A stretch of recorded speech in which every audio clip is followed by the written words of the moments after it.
Bismillahirrahmanirrahim. Assalamualaikum warahmatullahi wabarakatuh. Selamat pagi teman-teman semuanya. Alhamdulillah dalam kesempatan pagi kali ini kita dari kelompok satu Fisika Dasar Pendidikan Fisika Universitas Pendidikan Indonesia akan memaparkan sebuah materi mengenai osilasi Fisika Dasar satu. Baik, sebelum lebih lanjut, eh, izinkan saya untuk memperkenalkan anggota kelompok kami.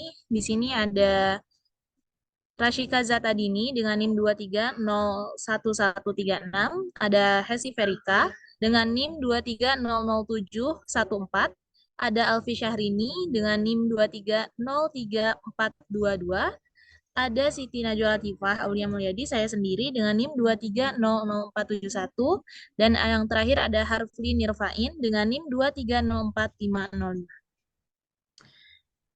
Baik, untuk mempersingkat waktu, kita mulai saja pemaparan dari materi osilasi ini. Saya persilakan kepada Rashika Zatadi.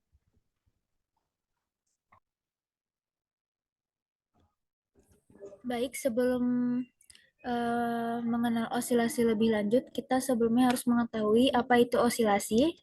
Osilasi atau getaran adalah gerak bolak-balik di sekitar posisi kesetimbangan. Gerak osilasi adalah gerak menuju ke titik kesetimbangan. Karakteristik gerak osilasi yang paling dikenal adalah gerak tersebut bersifat periodik, yaitu berulang-ulang. Jika saat mencapai posisi setimbang, ternyata sistem masih memiliki kelebihan energi, maka sistem akan melampaui posisi setimbang tersebut dan akan berbalik arah menuju titik setimbang kembali. Salah satu ciri yang jelas terlihat dari peristiwa osilasi adalah meskipun bergerak, namun benda yang berosilasi tidak berpindah tempat. Ketika osilasi berakhir, benda kembali ke posisi setimbang. Contoh osilasi yang bisa kita temui yaitu getaran daun atau cabang pohon akibat angin, gerak dawai atau senar gitar, gerak pegas yang digantungi beban, gerak dawai piano konvensional, dan gerak selaput suara manusia. Nah, selanjutnya ada frekuensi osilasi. Pada setiap gerak osilasi, arah gaya selalu berlawanan dengan arah simpangan. Gaya tersebut cenderung menarik kembali benda ke posisi setimbang. Pada posisi setimbang, gaya neto yang dialami benda adalah nol. Tetapi ketika balik ke posisi setimbang, benda bergerak melampaui posisi setimbang sehingga ditarik balik ke arah berlawanan. Begitu seterusnya sehingga osilasi berlangsung. Osilasi adalah gerak bolak-balik di sekitar posisi setimbang yang seperti kita ketahui. Agar hal ini terwujud, diperlukan gaya yang menarik kembali benda ke arah posisi setimbang. Pada peristiwa osilasi ini, arah gaya selalu berlawanan dengan arah simpangan. Oleh karena itu, bentuk paling sederhana persamaan osilasi yang memenuhi kriteria di atas adalah F yang mana gaya menarik kembali ke benda ke posisi setimbang sama dengan min sebuah konstanta dikali dengan simpangan benda dari posisi setimbang. Gaya yang memenuhi posisi setimbang tersebut memenuhi persamaan dikenal dengan hukum Hooke. Hukum Hooke pertama kali diterapkan pada gaya pegas, namun selanjutnya diaplikasikan pada semua jenis gaya yang sebanding dengan simpangan dan berlawanan arah. Misalkan benda yang berosilasi memiliki massa m, berdasarkan hukum Newton, F sama dengan ma, maka percepatan benda yang berosilasi memenuhi persamaan ma sama dengan min cy atau a sama dengan y. Jika waktu bagi benda melakukan satu osilasi penuh adalah T dalam satuan detik yang dikenal dengan periode osilasi, maka jumlah osilasi per detik adalah F sama dengan 1 per T. Jumlah osilasi per satuan waktu disebut frekuensi. Satuan frekuensi adalah osilasi per detik, yaitu 1 per second, dan diberi nama Hertz. Untuk frekuensi yang besar, satuan frekuensi sering disingkat menggunakan singkatan baku seperti kilohertz, megahertz, dan gigahertz. Nah, di sini ada contoh soal. Sebuah stasiun radio bekerja pada frekuensi 100 Hz. Berapakah periode osilasi muatan listrik yang memancarkan gelombang radio tersebut? Periode osilasi muatan listrik sama dengan periode osilasi gelombang yang dipancarkan, yaitu T sama dengan 1 per F, yaitu 1 per 100 juta sama dengan 10-8 second. Selanjutnya, pasti kita bertanya-tanya bagaimana hubungan antara frekuensi osilasi dengan sifat-sifat benda yang berosilasi. Karena kita menduga bahwa simpangan yang berosilasi memenuhi fungsi sinusoidal, maka kita dapat memasukkan fungsi berikut yang menyatakan simpangan benda, yaitu Y sama dengan A cos omega T ditambah C0. Kecepatan osilasi dinyatakan dengan V sama dengan dy per dt, yang mana V sama dengan min omega A sin dikali omega T plus C0. Percepatan osilasi dinyatakan dengan A sama dengan dV per dt, yaitu min omega kuadrat cos omega T plus sin. Lalu disubstitusikan menjadi min omega kuadrat cos omega T plus sin sama dengan min akar dari konstanta per massa A cos omega T per sin, sehingga frekuensi sudut osilasi bisa dinyatakan dengan omega sama dengan akar dari konstanta per M. Secara umum diperoleh hubungan A sama dengan min alfa Y, dengan alfa adalah konstanta, maka frekuensi osilasi memenuhi frekuensi sama dengan 1/2 pi akar alfa. Baik, terima kasih kepada Syika yang sudah menyampaikan pemaparan mengenai pengenalan mengenai osilasi. Baik, untuk selanjutnya mengenai gerak harmonik sederhana, eh, kepada Alfi dipersilahkan.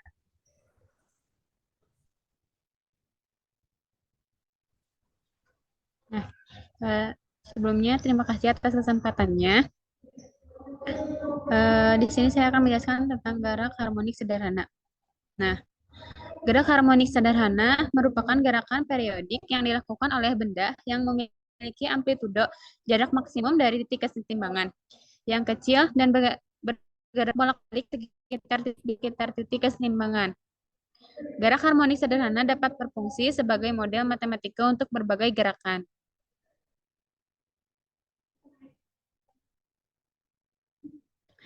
Satu macam gerak osilasi yang lazim dan sangat penting adalah gerak harmonik sederhana. Apabila sebuah benda disimpangkan dari kedudukan setimbangnya, gerak harmonik sederhana akan terjadi seandainya ada gaya pemilih yang sebanding dengan simpangan dan kesetimbangannya kecil. Nah, terdapat syarat dalam gerak harmonik sederhana, yaitu bila percepatan sebuah benda berbanding lurus dan arahnya berlawanan dengan simpangan, nah benda itu akan bergerak dengan gerak harmonik sederhana. Nah, gerak harmonik sederhana pada pegas. Di sini seperti contoh pada gambar. Nah, ada konstanta kesebandingan K disebut konstanta puntir. Nilai konstanta tersebut bisa dicari dengan menerapkan torka yang diketahui untuk memuntir kawat dan mengukur simpangan sudut theta yang terjadi. Hukum kedua Newton untuk gerak rotasi memberikan tau sama dengan min K dikali theta sama dengan I D kuadrat dikali 2 theta dibagi dt kuadrat. Nah, atau d kuadrat dikali 2 theta dibagi dt kuadrat kali 2 sama dengan min K per I theta sama dengan min W kuadrat dikali 2 theta. Persamaan tersebut menjelaskan gerak harmonik sederhana dengan frekuensi sudut W sama dengan akar K per I. Nah, periode gerak tersebut adalah T sama dengan 2 pi akar I per K. Dilihat dari gambar di atas, terdapat bobot atau benda yang melekat pada salah satu ujung pegas. Ujung pegas yang terhubung ke dukungan paku seperti dinding. Jika sistem dibiarkan diam pada posisi timbang, maka tidak ada gaya yang bekerja pada massa. Namun, jika massa dipindahkan dari posisi kesetimbangan, pegas memberikan elastis yang memulihkan sesuai hukum Hooke atau hukum elastisitas. Nah, F min X sama dengan min KX. Nah, di mana F yaitu gaya elastis yang diberikan oleh pegas dan K sama dengan konstanta pegas dan X yaitu perpindahan dari posisi kesetimbangan. Tanda minus pada hukum Hooke timbul karena gaya pegas ini berlawanan arah dengan simpangan. Jika kita memilih X positif untuk simpangan ke kanan, maka gaya bernilai negatif ke kiri. Nah, bila X positif dan positif ke kanan, bila X negatif. Dengan menggabungkan persamaan di atas dengan hukum kedua Newton, maka didapat Fx sama dengan min Kx sama dengan M dikali A sama dengan M D kuadrat dikali X dibagi dt kuadrat. A sama dengan D kuadrat dikali X per dt kuadrat sama dengan min K per M dikali X. Percepatan berbanding lurus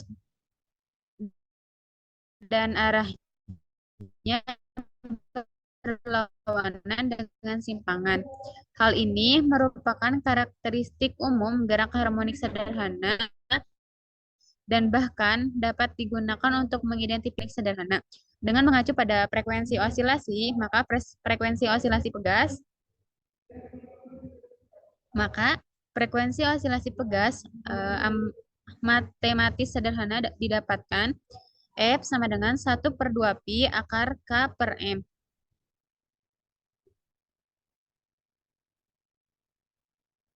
Nah, di sini ada contoh soal.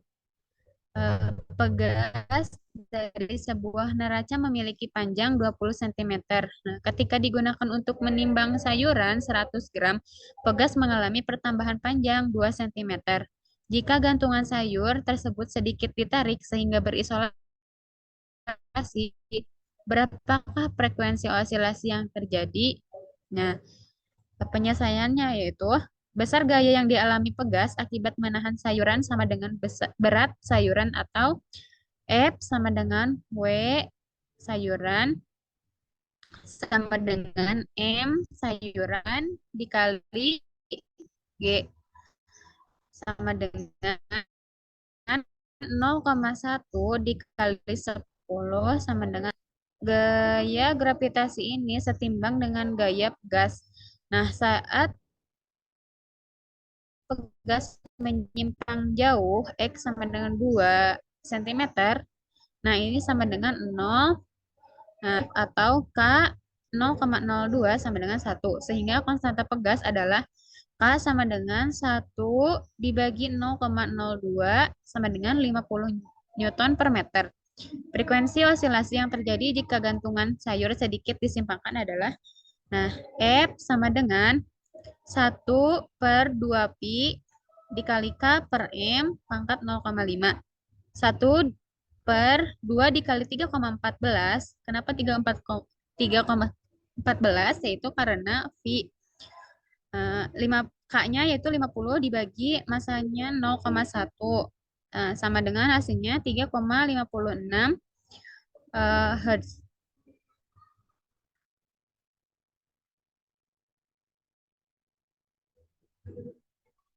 Gerak harmonik sederhana dan gerak melingkar.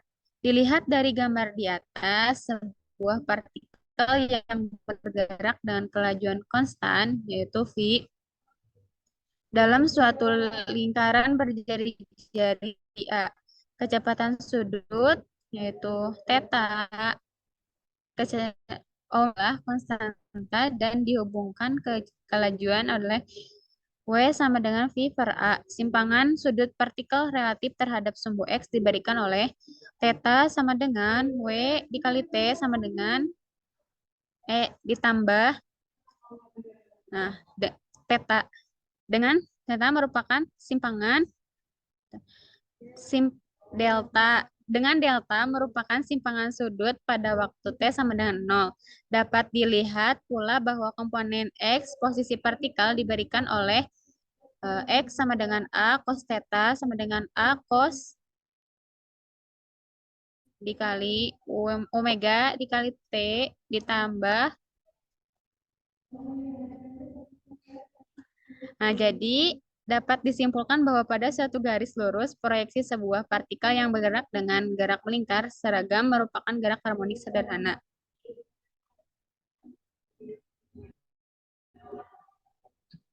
Nah, frekuensi dan periode gerak melingkar sama gerak harmonik diproyeksikan. Proyeksi gerak melingkar pada sumbu Y adalah Y sama dengan A sin theta sama dengan A sin omega T ditambah hasilnya yaitu A cos omega theta ditambah. Nah, ini hasilnya ya, teman-teman. Oleh karena itu, kita dapat memandang gerak harmonik sederhana sebagai suatu komponen geng melingkar atau gerak melingkar partikel dapat dipandang sebagai kombinasi dua gerak harmonik sederhana yang saling tegak lurus serta memiliki amplitudo dan frekuensi yang sama namun memiliki beda fase relatif. Terima kasih kepada Alfi yang sudah memaparkan materinya, pemaparannya. Baik, kita lanjut ya teman-teman ya. Tadi kita sudah mengenal tentang pemaparan mengenai apa itu osilasi, mengenai gerak harmonik sederhana. Nah, sekarang kita bakal mengenal juga apa sih energi pada gerak harmonik sederhana itu kepada Saudari Hesti Fadika. Saya persilahkan. Baik, terima kasih atas kesempatannya Najwa.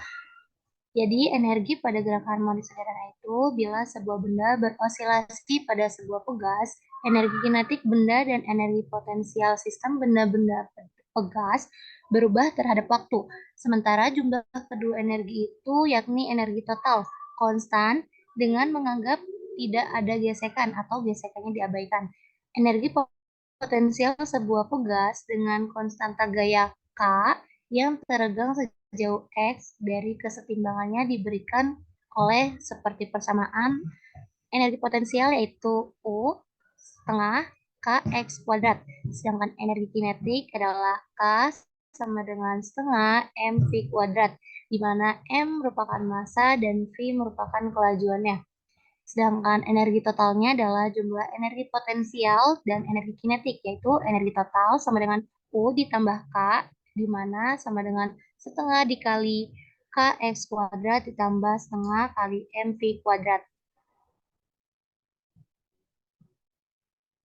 Ketika simpangan maksimum, maka X sama dengan A-nya, kecepatannya sama dengan 0, maka energi totalnya adalah E total sama dengan 1/2 Ka kuadrat. Persamaan ini memberikan sifat umum penting yang dimiliki gerakan harmonik sederhana, yaitu energi total dalam gerak harmonik berbanding lurus dengan kuadrat amplitudenya. Jika kita mulai dengan meninjau benda pada simpangan maksimum minimum,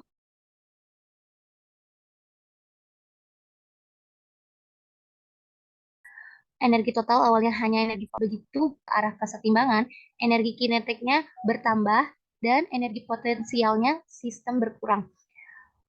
Pada titik kesetimbangan, kelajuan benda maksimum, energi potensial sistemnya 0 dan energi totalnya sama dengan energi kinetik. Ketika benda bergerak melewati titik kesetimbangan, energi kinetiknya mulai berkurang dan energi potensial sistem bertambah sehingga benda benda pada simpangan maksimumnya, yaitu dari arah lain. Pada waktu benda itu berhenti sebentar sehingga energi kinetiknya menjadi 0 lagi dan energi potensial sistem menjadi maksimum kembali. Setiap saat jumlah energi potensial dan energi kinetiknya konstan. Dapat dilihat pada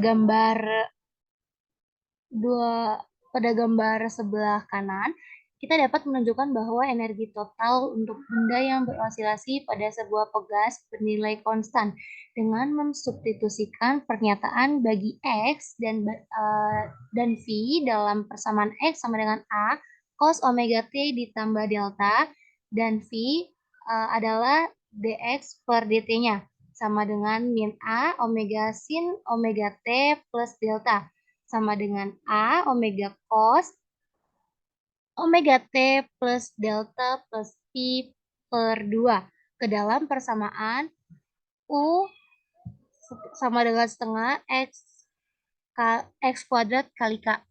Dan K adalah setengah mv kuadrat untuk energi potensial, dan energi kinetiknya diperoleh U sama dengan 1/2K dikali A cos omega T plus delta kuadrat. Atau bisa menjadi U sama dengan 1/2K A kuadrat cos kuadrat omega T plus delta, dan K sama dengan 1/2 M dikali min A omega omega sin omega T plus delta kuadrat.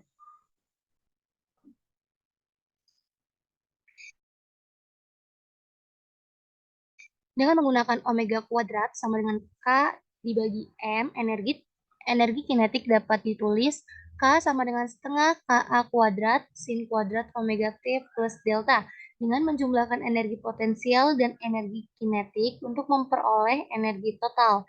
Kita mendapatkan E totalnya sama dengan 1/2 KA kuadrat cos kuadrat omega T plus delta plus setengah KA kuadrat sin kuadrat omega T plus delta, sama dengan setengah kali KA kuadrat cos kuadrat omega T plus delta sin kuadrat omega T plus delta, menjadi 1/2 KA kuadrat, di mana kita menggunakan identitas trigonometri cos kuadrat theta plus sin kuadrat theta merupakan sama dengan 1. Bila dinyatakan dengan energi total, energi potensial, dan energi kinetik pada gerak harmonik sederhana adalah U sama dengan E total dikali cos kuadrat theta, dan K sama dengan E total dikali sin kuadrat theta. Dengan theta sama dengan omega T plus delta, perhatikan pada grafik U dan K sehingga fungsi T untuk delta sama dengan 0. Kurva pada gambar ini memiliki bentuk sama, kecuali bahwa U maksimum ketika K bernilai 0 dan U bernilai 0 ketika K bernilai maksimum. Nilai rata-rata kedua energi untuk satu atau beberapa siklus bernilai sama, dan karena U plus K merupakan energi total, nilai rata-rata ini diberikan oleh U rata-rata sama dengan K rata-rata, yang dimana menjadi sama dengan setengah energi totalnya. Contoh untuk energi pada gerak harmonis sederhana ini adalah sebuah benda 3 kg yang dihubungkan pada sebuah pegas berisolasi dengan amplitudo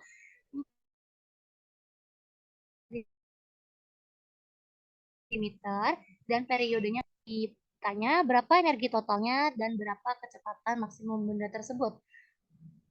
Pertama-tama kita akan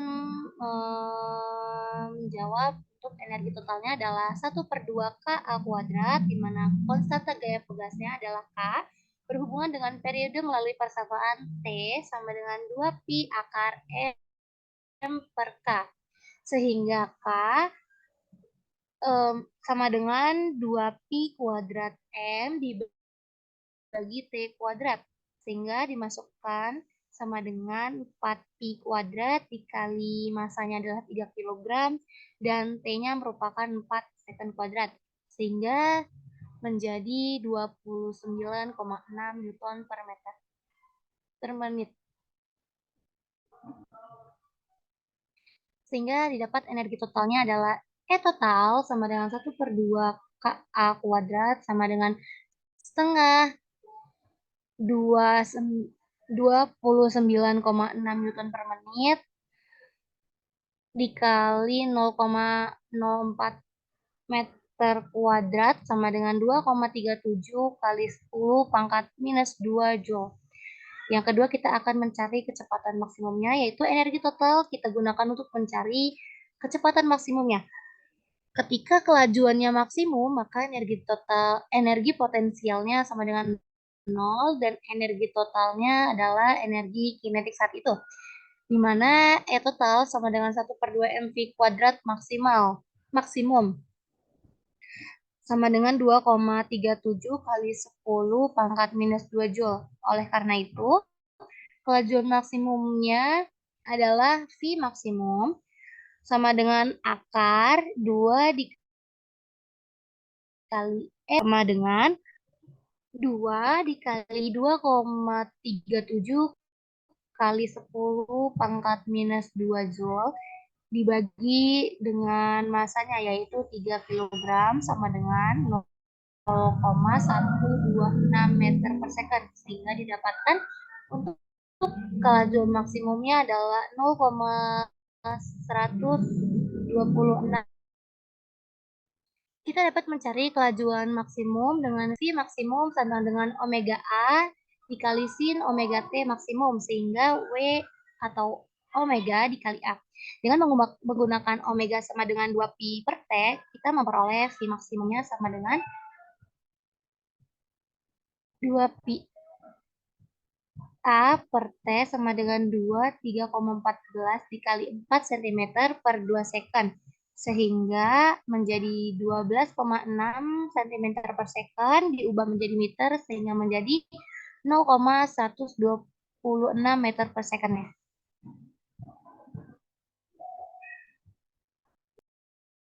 Oke, terima kasih Hesti yang udah memaparkan materinya mengenai energi gerak harmonik sederhana. Oke, teman-teman, tadi kita kan udah mengetahui ya apa itu osilasi yang dijelaskan sama Rashika, apa itu gerak harmonik sederhana yang dijelaskan sama Alfi, dan energi gerak harmonik sederhana yang dijelaskan oleh Hesti. Oke, teman-teman, sekarang kita akan mengenal nih osilasi mengenai bandul. Yang pertama ada osilasi mengenai bandul sederhana, di mana osilasi bandul sederhana ini merupakan salah satu gerak osilasi yang terkenal. Gerak bandul merupakan gerak harmonik sederhana hanya jika amplitudo geraknya itu kecil, teman-teman. Kita bisa perhatikan di gambar sini ya, di tengah. Gambar tersebut memperlihatkan bandul sederhana yang terdiri dari tali panjangnya L dan beban bermasa M. Gaya yang bekerja pada beban adalah beratnya mg atau massa dikali gravitasi dan tegangan T pada tali, teman-teman. Bisa di next.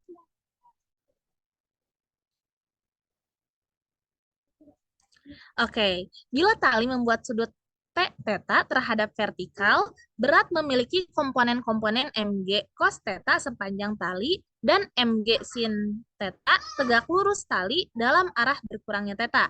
Misalnya, S sebagai panjang busur yang diukur dari dasar lingkaran. Panjang busur dihubungkan ke sudut θ oleh S sama dengan L dikali θ. Komponen tangensial percepatan benda adalah D kuadrat S per dr kuadrat.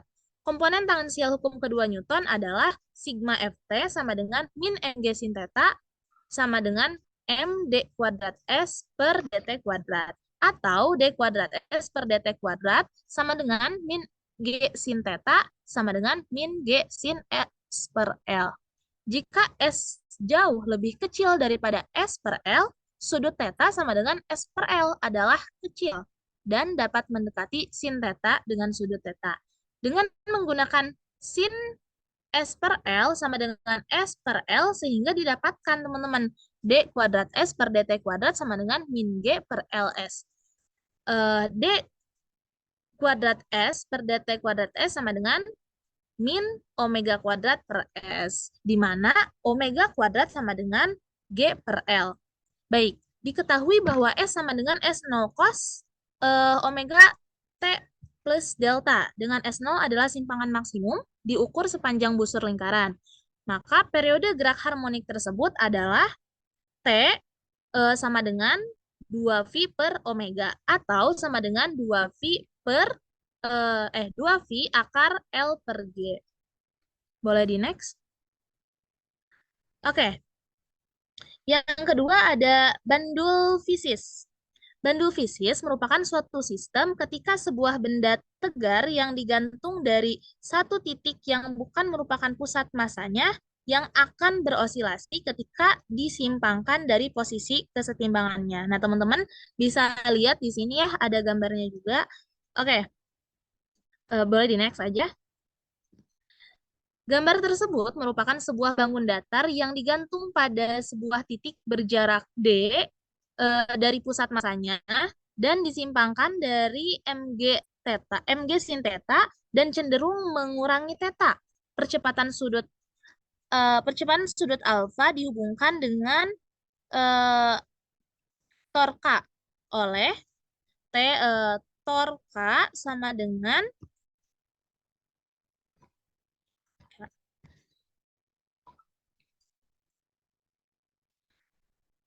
di situ torka sama dengan min k kuadrat, min k theta.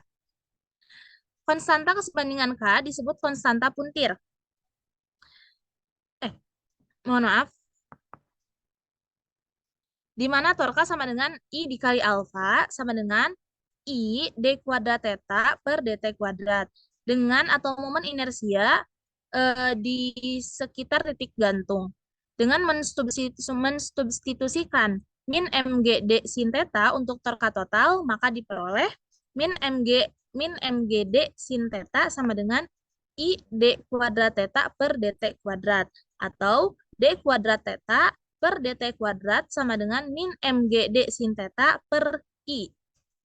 Untuk bandul sederhana, I sama dengan ml kuadrat dan D sama dengan L. Dengan omega kuadrat sama dengan mgd per I. Maka periodenya adalah T sama dengan 2V per omega atau sama dengan 2V akar I per mgd. Pusat massa dapat ditentukan dengan menggantung benda pada dua titik benda, teman-teman. Maka untuk momen inersia terhadap beberapa titik, kita mengganti benda pada titik itu dan mengukur periode osilasi. Momen inersia diperoleh dari I sama dengan mg dt kuadrat per 4V kuadrat. Untuk yang ketiga ada bandul puntir. Bandul puntir, di sini teman-teman bisa lihat ya, ada gambar, itu merupakan gambar bandul puntir yang terdiri dari benda yang digantung dengan kawat yang disangkutkan pada titik tetap. Bila dipuntir pada sudut, kawat akan mengerjakan suatu torka pemulih sebanding dengan sudut. Kan tadi sempat aku bilang ya, kalau kawat akan mengerjakan suatu torka pemulih sebanding dengan sudut theta. Di situ kita tidak mendapatkan torka sama dengan min K dikali theta. Konstanta kesebandingan K disebut konstanta puntir. Nilai konstanta tersebut bisa dicari dengan menerapkan torka yang diketahui untuk memuntir kawat dan mengukur simpangan sudut theta yang terjadi. Hukum kedua Newton untuk gerak rotasi memberikan torka sama dengan min K theta sama dengan I D kuadrat theta per dt kuadrat atau D kuadrat theta per dt kuadrat sama dengan min K per I theta sama dengan min omega theta. Persamaan tersebut menjelaskan gerak harmonik sederhana dengan frekuensi sudut omega sama dengan akar K per I.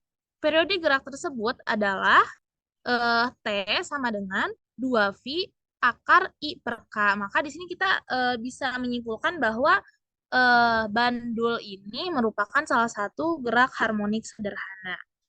Boleh di next?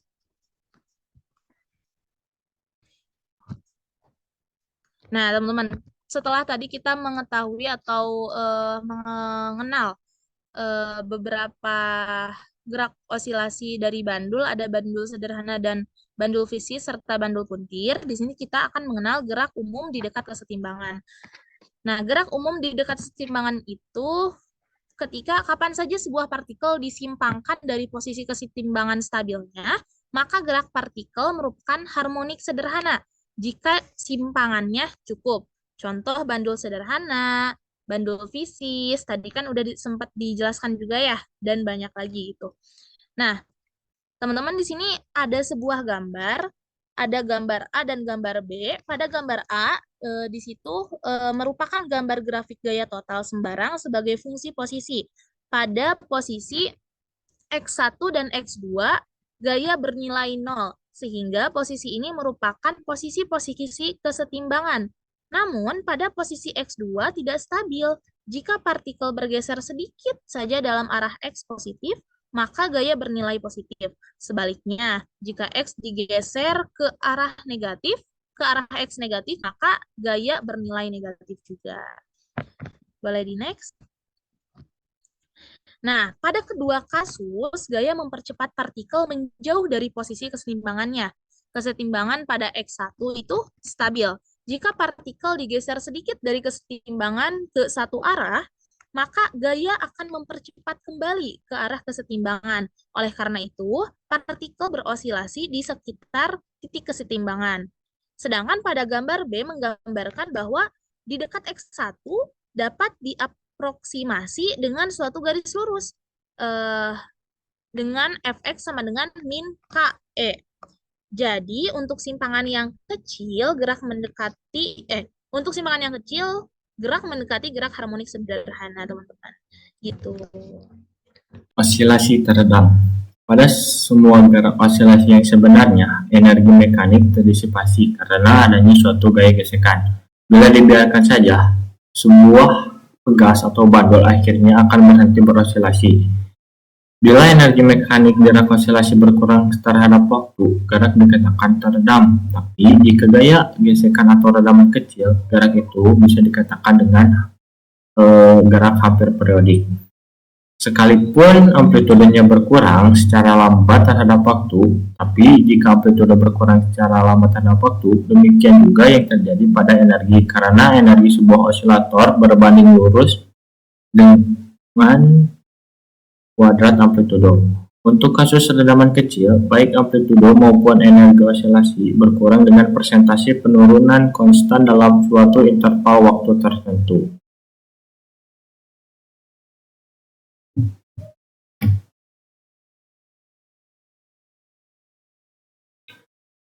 Nah, osilasi benda teredam karena gerak pengaduk atau flunger yang teredam dalam air.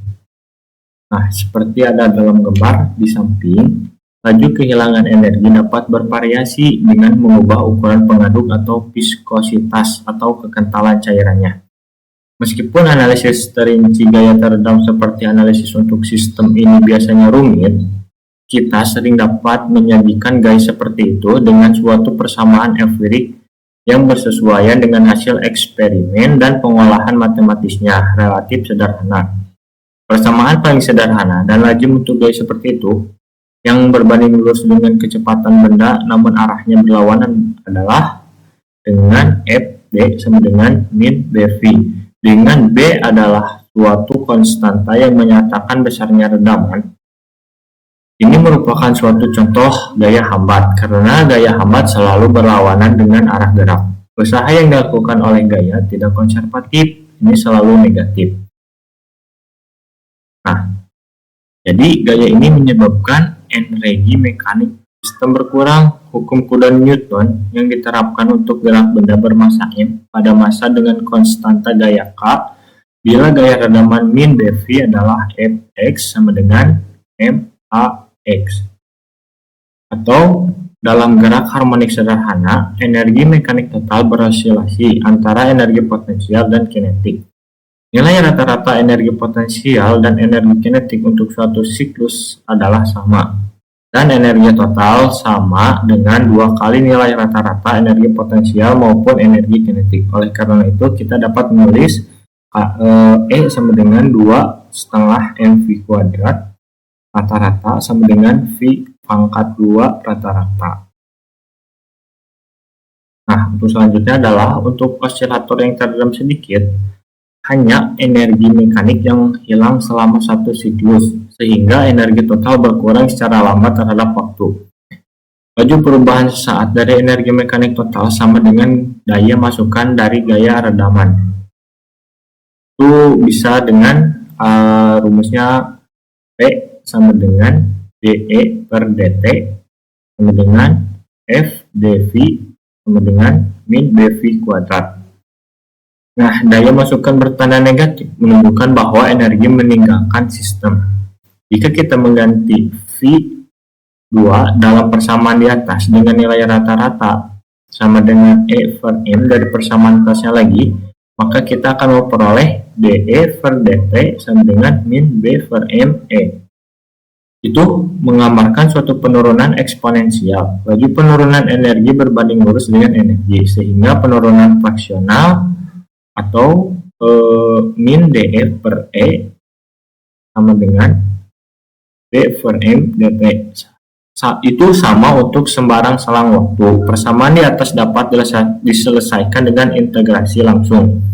Pertama, kita dapat menulis ulang persamaan tersebut. Persamaan yang DE yang atas ini. Nah, dengan mengintegrasikan kedua ruas, kita akan memperoleh ln E sama dengan min B per MT ditambah C. Dengan C adalah suatu konstanta integrasi sembarang. Dengan menuliskan bentuk eksponensial masing-masing sisi, kita akan memperoleh E sama dengan E pangkat min BT per M tambah C sama dengan E pangkat C, E pangkat min BT per M sama dengan E0, E pangkat min BT per M.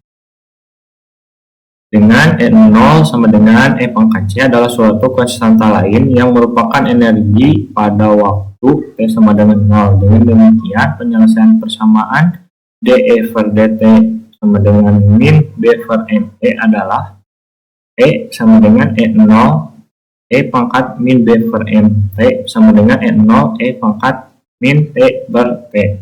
Dengan konstanta waktu T sama dengan M per B. Nah, untuk rumus di sini kan ada E pangkat min T per T. Nah, untuk yang T kecil adalah untuk waktu dan T yang besar adalah untuk periode. Nah, dengan demikian penyelesaian eksak dapat diperoleh dengan menggunakan metode standar untuk menyelesaikan persamaan diferensial. Penyelesaian untuk kasus redaman kecil adalah X sama dengan A0 E pangkat min B per 2M T dengan cos dalam kurung omega T tambah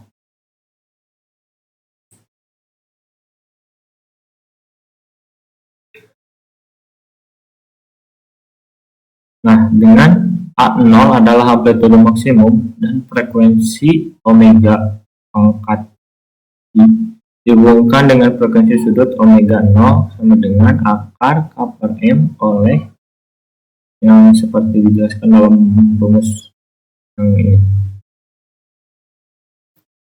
Nah, untuk selanjutnya osilasi terpaksa dan resonansi. Osilasi terpaksa dan resonansi, frekuensi alami sebuah osilator didefinisikan oleh frekuensi osilator tersebut ketika tak ada gaya paksa atau gaya redaman. Atau bisa dikatakan dengan frekuensi sudut alami pegas, misalnya ialah jika frekuensi paksa atau sama atau hampir sama dengan frekuensi alami sistem. Sistem akan berosilasi dengan suatu amplitudo yang jauh lebih besar daripada amplitudo gaya paksa. Nah, fenomena ini disebut dengan resonansi. Bila frekuensi paksa sama dengan frekuensi alami osilator tersebut, energi yang diserap oleh osilator bernilai maksimum. Dengan demikian, frekuensi alami disebut dengan frekuensi resonansi. Nah, laju rata-rata penyerapan energi selama satu siklus sama dengan daya rata-rata yang diberikan oleh gaya paksa. Nah, gambar ini tuh memperlihatkan kurva daya rata-rata yang diberikan ke sebuah osilator sebagai fungsi frekuensi paksa untuk dua nilai redaman berbeda.